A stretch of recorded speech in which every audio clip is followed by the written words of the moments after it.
So there was a plan put in place to bring down this global criminal Rothschild London central banking enterprise that completely controls the whole planet, controls every country. It's far deeper than I have time to get into tonight. But what I can tell you is this. Back in the 60s, when they took out Kennedy, Kennedy was the first guy who ever stared down the barrel of that gun and told him he was coming. And they killed him literally 5 blocks down the street, same street where I live here in Dallas, Texas. So when this happened, there were about 200 military generals got together, and they knew that they had to devise a plan. They had to get smarter.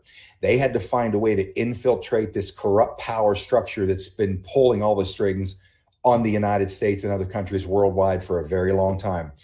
To give you a high-speed history of how we got here, 1871, Congress passed what's called the Organic Act of Columbia in 1871. We were broke. We needed money. And the central bankers, the Rothschild central bankers in London, talked our president into creating a United States corporation. That United States corporation is a corporation that is designed to govern this nation, the land of the United States. Moving forward over the next number of years, by the time we hit about 1910, 11, or 12, we had sold enough bonds to be able to have money to run the government. And the Rothschild central bankers bought up all of these bonds. And when it came time to pay the bonds about 1910, 1911, they couldn't. The money wasn't there. We weren't solvent. So they talked our criminal president and Congress into creating a Federal Reserve Bank where they would simply write a number on a piece of paper, call it money. It's not backed by anything, hand it off to our government, and we had to pay them interest. They had us buried. So this corporation now, the United States corporation, then by the time we hit 1934, there's a Bretton Woods Act. Again, the criminal Congress, the traitors in Congress, then quit claimed the United States corporation to the International Monetary Fund. This country has been ruled by a foreign power for a very long time. Fast forward to 1999. The second and final bankruptcy of the United States happened. There was a window and an opening to get control of the government. I'll do another show on this, on how David Wynn Miller and Russell J. Gold got control of the Title IV flag in the United States in an 18-day period after the bankruptcy, seized the Title IV flag, saved us from going back under the rule of the British Crown. Right about that time, this plan that I'm going to tell you about had been underway for decades.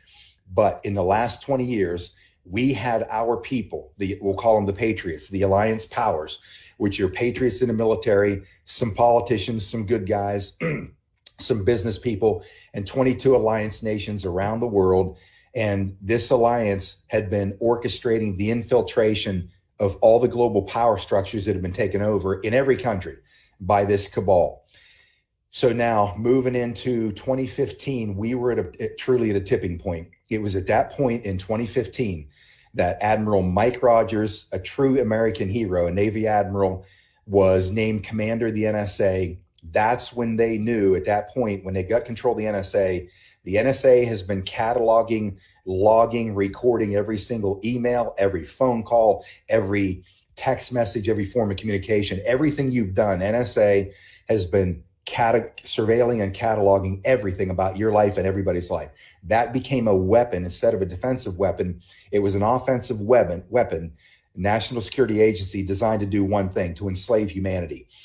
The alliance powers, the patriots infiltrated the apparatus. They got control of the NSA. So now that the NSA has shown everything about all of our lives, good and bad, it also did one thing. It put every single one of these bad guys, all these criminals in government in Washington, D.C., big tech, multinational corporations, military industrial complex, the monarchies around the world, the Vatican, go down through the list. This is a massive corrupt power structure. Anyways, in 2015, they knew that was a tipping point. The U.S. military was prepared to launch a coup on the government. Didn't matter who was in power. The government in Washington, D.C. has become so corrupt that it no longer functioned for the people because they don't work for the American people. They're not elected and seated in positions in our constitutional government. They're all seated in positions inside corporate U.S. and they serve the corporation. All those things that make you go, or what the hell is going on here? That's why. That should explain it. Now, what happened was The military intelligence intercepted a 16-year plan by the cabal to take down the United States. 8 years of Obama and then 8 years of Hillary Clinton to finish us off. Obama took us to the brink. We were basically over the edge. Hillary was mop-up operations. And I'm going to get down through some of the timeline of events that you're aware of that I can tie into this so you can understand. You've seen it unfold. You just didn't know what it meant until tonight. At any point, when Hillary Clinton was going to come into power, the NSA unrigged the election. It was already rigged for Hillary Clinton to win. She was mop-up operations. During the time of her running the State Department, you know about Uranium One. Uranium One was a scandal where the State Department under Hillary Clinton, Vladimir Putin, which is bullshit, he's not her enemy. In any case, they sold this uranium to Vladimir Putin.